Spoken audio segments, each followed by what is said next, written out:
ঊনকোটি জেলা পাবিয়াছড়া বিধানসভা ও ফটিকরায় বিধানসভা তেলিয়া গ্রাম থেকে সোনাইমুড়া সংযোগকারী মনু নদীর উপর নির্মীয়মান একটা ব্রিজের অংশ ভেঙে পড়ায় এলাকাবাসীর মধ্যে তীব্র উদ্বেগ তৈরি হয়েছে। আজ 10 এপ্রিল শুক্রবার সিপিআইএম এর এক প্রতিনিধি দল ঘটনাস্থল পরিদর্শন করেন এবং ঘটনার তীব্র নিন্দা জানান। এই প্রতিনিধি দলে ছিলেন সিপিআইএম রাজ্য কমিটির অন্যতম নেতৃত্ব স্বপন কুমার বৈষ্ণব, প্রাক্তন বিধায়ক সমীরণ মালাকার, সিপিআইএম কুমারঘাট মহকুমা নেতৃত্ব সুব্রত দাস, প্রসেনজিৎ সিনহা, জয়দীপ পাল, অপূর্ব রুদ্রপাল সহ অন্যান্য নেতারা। অভিযোগ উঠেছে 2017 সালে বাম শাসকদের আমলে প্রাক্তন পূর্ত দপ্তরের মন্ত্রী বাদল চৌধুরীর হাত ধরে শিলান্যাস হয়েছিল এই কাজ। বর্তমান সরকারের সময় পুনর্বার টেন্ডার করে কাজটি শুরু হয় এবং কাজের নিম্নমানের অভিযোগ তুলে বাম নেতারা। সরকার পালা বদলির পর আগরতলা অশেষ দেবরায়ের বদলে বহিরাজ্যে কলকাতার তাতিয়া কোম্পানিকে কাজটি দেওয়া হয় এবং আগামী কয়েকদিনের মধ্যে কুমারঘাট পূর্ত দপ্তর এর এসেরগণ ডেপুটেশনে মিলিত হবেন বলে জানান বাম নেতারা। জানেন, আমাদের রাজ্যে বামপন্থী ফ্রন্ট সরকার থাকবার সময়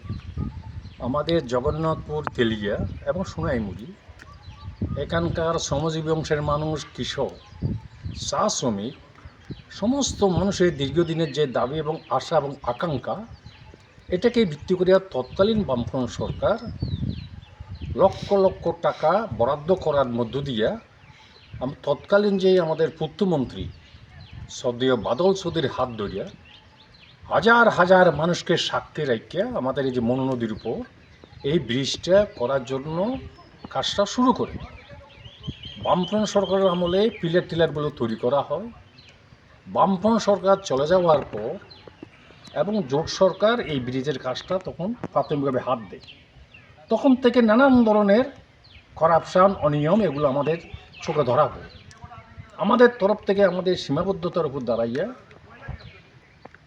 আমাদের পূর্ত দপ্তর, প্রশাসন সব জায়গায় নিয়ে যাওয়ার চেষ্টা করছে এবং পত্র পত্রিকা তখন হামেশাই আমরা এই বিষয়গুলো তোলবার চেষ্টা করছে, কারণ এখানে হাজার হাজার মানুষের বসবাস।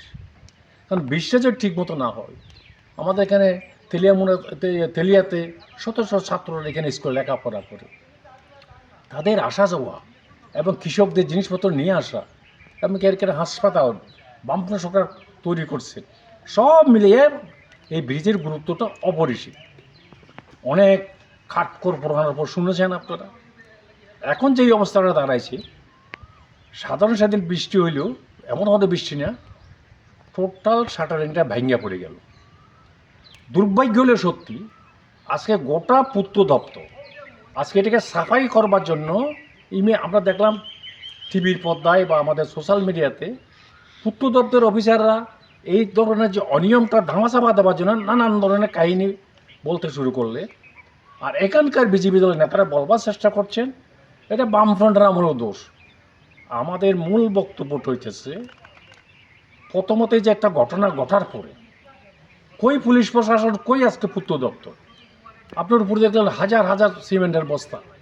এই যে একটা ভয়ঙ্কর বিপদ, যে কোনো সময় একটা মানুষজন যে কোনো একটা অ্যাক্সিডেন্ট করতে পারে, তার জন্য এখানে পুলিশ পিকেট রাখানো, পূর্ত দপ্তর থেকে লোক থাকা, সতর্কতামূলক ব্যবস্থাগুলো গ্রহণ করা কিছুই নাই।